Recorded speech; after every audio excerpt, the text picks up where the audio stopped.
All right. Welcome back to another episode of the Casey Campbell podcast. Casey Campbell with you, of course. Pleased to be joined by, he's turning into a regular guest on this podcast. Howie Disavino. How's it going, man? I'm doing good. How are you doing, man? Good. You got to be a pit crew member a few weeks ago. How about that?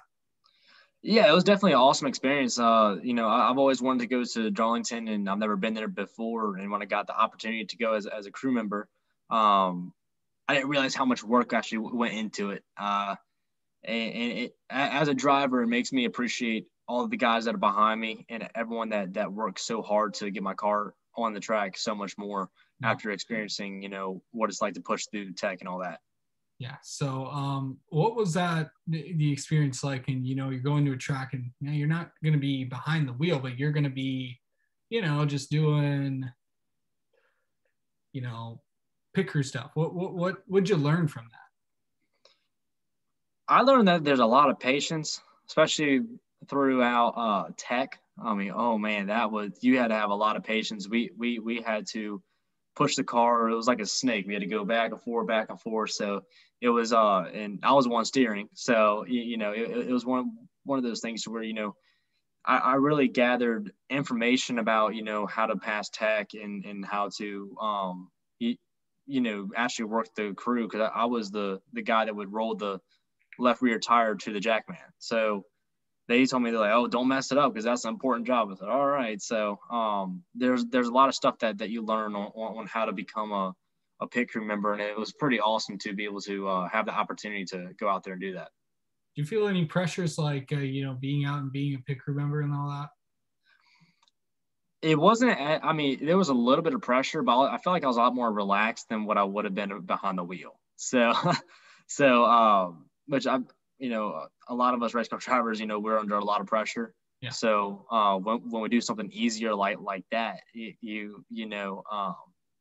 was more cool and calm. And the thing was, we could actually talk to each other, and it was still hard. It was just, it was just definitely, we were able to talk to each other and have a good time as well. Yeah. So the last time we talked to you, you weren't sure of what when you were racing next. Do we have any updates on? I know you're still trying to work every day and all that to try to find, being successful and all that. But what's that like? I mean, just trying to figure everything out. And do you have anything to say or on that front? Yeah, so trying to figure everything out. I'm lucky to have such a good mentor, Austin Terrio, to help me out.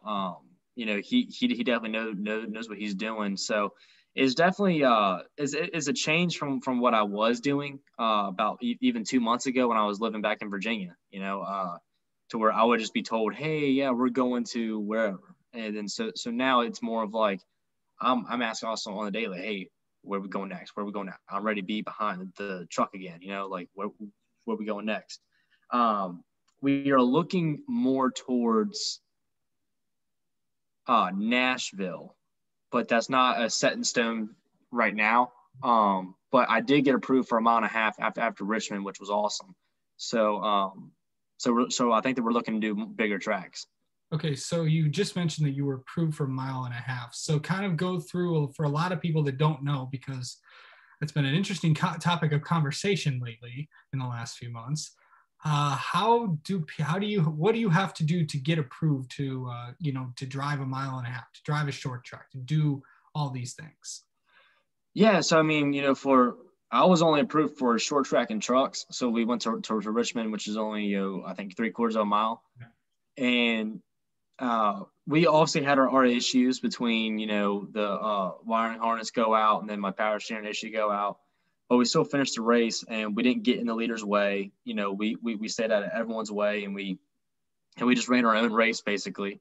And I think that, NASCAR saw that and was like, hey, he was being respectful to the leaders. He also raced some people, he kept his nose clean. We came home with the car home in one piece.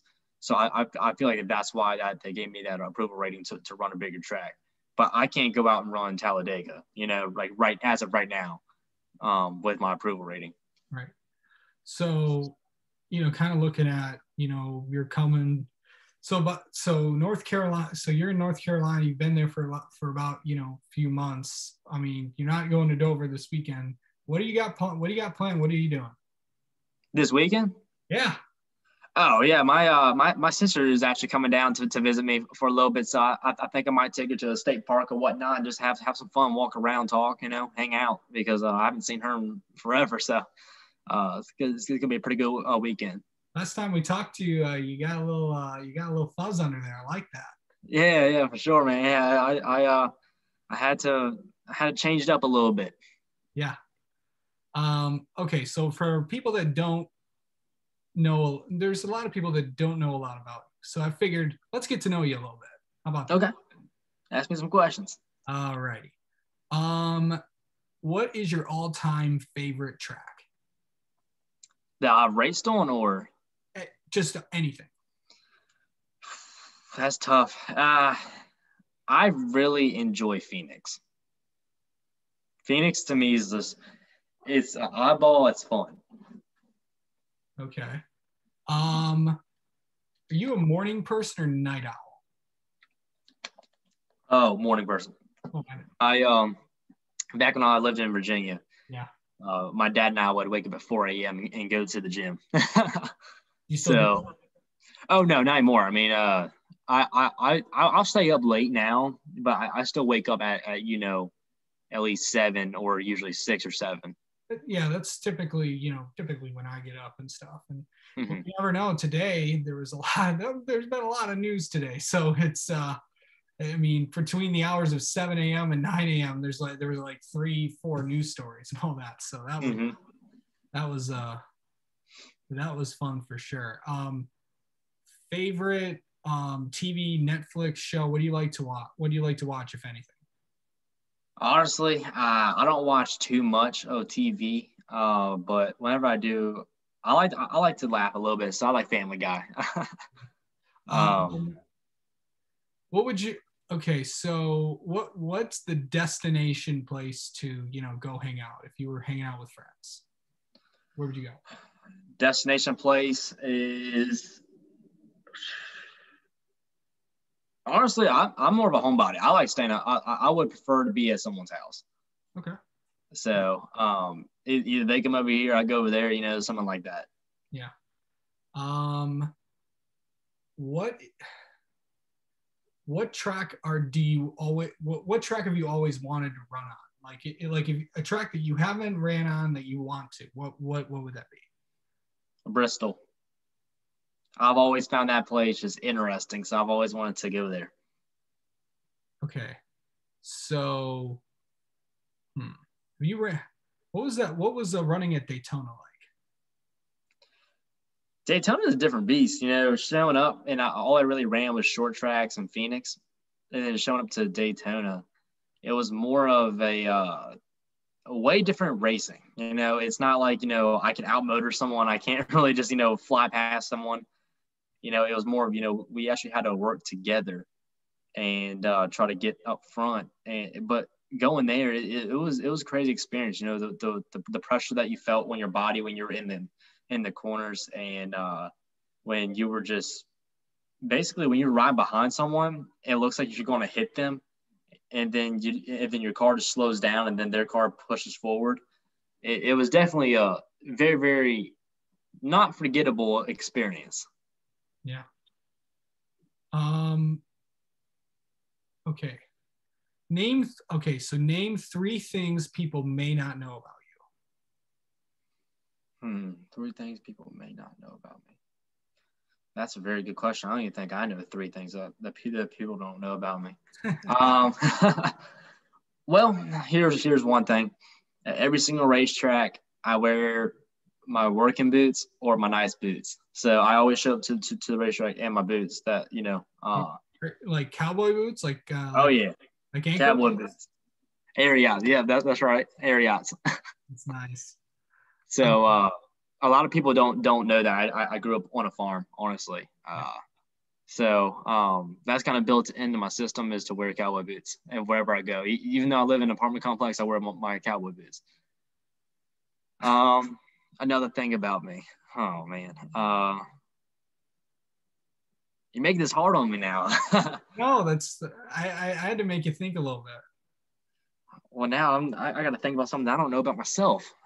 Oh, I do not like snakes. I do not like snakes. Okay. Nope.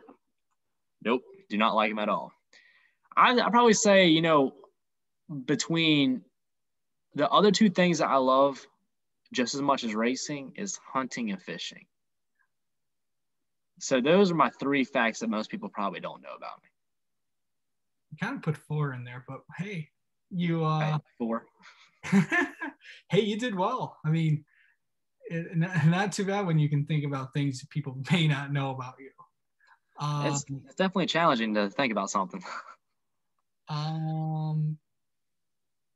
Any racing superstitions? I don't have. I honestly, I don't believe in any.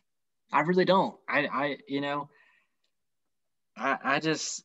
A lot of people have told me stuff that they think, and for me, I just don't believe it. You know, I'm more of just a, hey, let's just go race. Yeah. I mean, you know, it's like sometimes they got to bring charms for good luck, or maybe they put Yeah. one sock on before. Maybe they, you know, keep to themselves. They put headphones on. They, you know, they pump up music or something or all that. Yeah.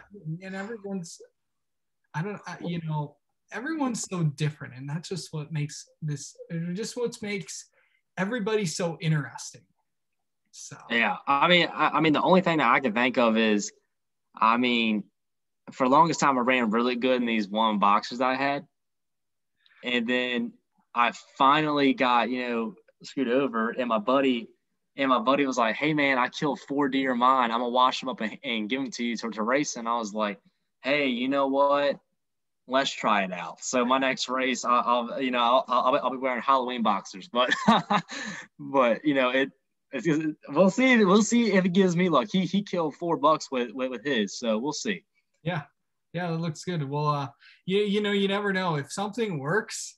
It's so weird with people. It's like, you know, if something works and if it keeps working, say, hey, let's just keep doing this. It's working right now. So. Well, I told him, I said, look, I said, if I have a really good race and you're a boxer, I said, I'm keeping them. I said, that's it. I said, they're mine. I was like, you don't get them back for deers. These are nothing. That's great. Always fun talking with you, Howie. Thank you so much for coming on, and we'll hopefully see you soon in a racing truck. For sure. It was really great talking to you. I hope you have a fantastic day, and thank you for the opportunity to come on the show.